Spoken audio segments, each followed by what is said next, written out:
James, what do you see as the chief problems with the status quo, the current Missouri plan?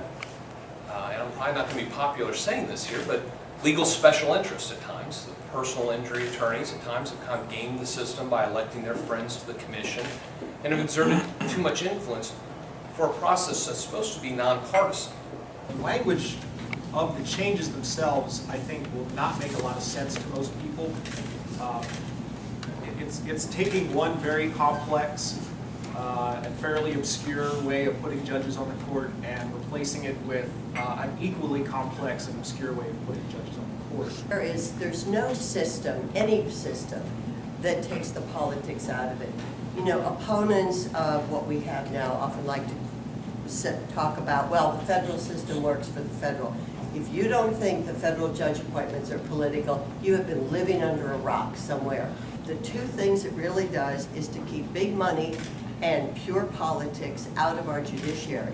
That the language in the Constitution requiring those public members not be a member of the bar was removed.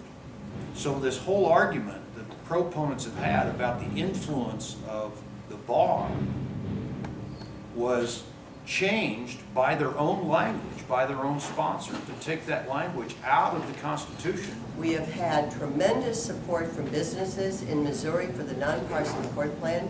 As I've worked in the ABA and in the business section, every corporate counsel I've talked to is envious that we have the nonpartisan court plan in Missouri, that they don't have to give thousands of dollars to both sides in election campaigns, or they have to give money to the governor. It really concerns me, James, that what I hear from people who are in favor of this proposal is that this is a modest change.